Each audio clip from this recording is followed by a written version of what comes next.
नमस्ते भारत। मैं मीनाक्षी सहरावत। अभी हाल ही में कर्नाटक पुलिस के द्वारा मेरे ऊपर एक केस लगाया गया, मेरे अगेंस्ट एक एफआईआर दर्ज की गई और वो इसलिए की गई क्योंकि मैंने राष्ट्रपिता कहे जाने वाले एक व्यक्ति के ऊपर कुछ टिप्पणियां की। टिप्पणी करते समय मेरी भाषा एकदम नियंत्रण में थी। मैंने कोई अशोभनीय अमर्यादित शब्द का प्रयोग नहीं किया। उसके बाद भी मेरे ऊपर एफआईआर हो जाता है क्योंकि मैंने इतिहासकारों के द्वारा प्रमाण और तथ्यों के आधार पर जो कुछ भी ऐतिहासिक पुस्तकों में लिखा जा चुका है वही मैंने अपने शब्दों में जनता तक पहुंचाने का प्रयास किया, इसलिए मेरे ऊपर एफआईआर हो जाता है।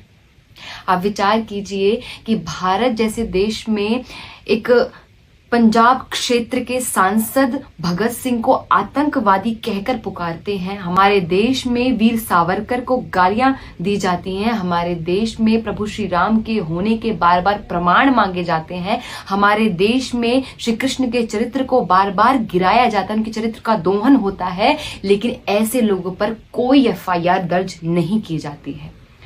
आप विचार कीजिए कि हमारे देश में एक पेंटर जो माता सीता, माता लक्ष्मी और अन्य कई देवियों की नंगी तस्वीरें बनाता है, उसको पद्मश्री और पद्म भूषण से नवाजा जाता है। एफआईआर तो होने से रही। हमारे देश में मदर टेरेसा आती है, हमारे देश की संस्कृति को खराब करती है या कन्वर्जन करती है और उसको भारत रत्न मिल जाता है। अब विचार कीजिए, हमारे देश में जेएनयू जैसी यूनिवर्सिटी में एक व्यक्ति भारत तेरे टुकड़े होंगे जैसे नारे लगाता है और उसके ऊपर कोई कार्यवाही नहीं होती है। क्यों? क्योंकि उसके पास फ्रीडम ऑफ स्पीच है, फ्रीडम ऑफ एक्सप्रेशन है, वो अपनी भावनाओं को व्यक्त कर सकता है। लेकिन मेरे पास ना फ्रीडम ऑफ स्पीच है, ना फ्रीडम ऑफ एक्सप्रेशन है, ना मेरे पास कोई प्रश्न करने का अधिकार है। और ये प्रश्न केवल मेरा नहीं है, मेरे जैसे कई लोगों का है। क्या कि किस दस्तावेज में कहां ये लिखा हुआ है कि ये व्यक्ति भारत का राष्ट्रपिता है? ये कहां लिखा हुआ? ये प्रश्न कई लोगों का है।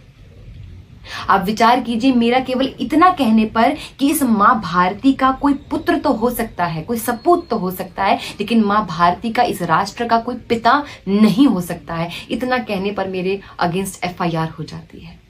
और मैंने देखा कि जब ये केस मेरे ऊपर हुआ तो कई रिपोर्टर्स ने और कई जगह ऐसी हेडलाइंस आई कि नॉर्थ की एक वक्ता ने इस प्रकार का बयान दिया है।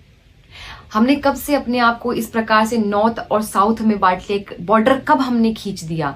मैं नॉर्थ, साउथ, ईस्ट, वेस्ट नहीं हूं। मैं एक भारत की बेटी हूं।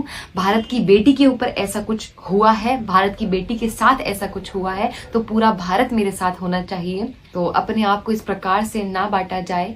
और जब से ये केस हुआ है तो कई लोगों का और बहुत लोगों का मेरे पास सपोर्ट आ रहा है, निरंतर सपोर्ट आ रहा है। आप लोग बहुत सपोर्ट कर रहे हैं और इसी प्रकार से सपोर्ट करते रहिए, क्योंकि आप लोग सपोर्ट करते हैं तभी हमारे भीतर से ऐसी आवाज निकलती है और हम अपनी आवाज को लोगों तक पहुंचाने में सफल रहते हैं, क्योंकि आप लोग साथ रहते हैं। और ऐसे ही साथ रहिए। जिस प्रकार से आप हम जैसे लोगों की सहायता कर सकते हैं वैसे करिए। अपने तन से, अपने मन से, अपने धन से करते रहिए। और सबसे बड़ी बात कि जुल्म के साए में फिर लब खोलेगा कौन? यदि आज भी हम चुप रहे तो फिर बोलेगा कौन? तो हमें चुप नहीं रहना है, इसी प्रकार से अपनी आवाज को उठाते रहना है। नमस्ते, हरे कृष्ण।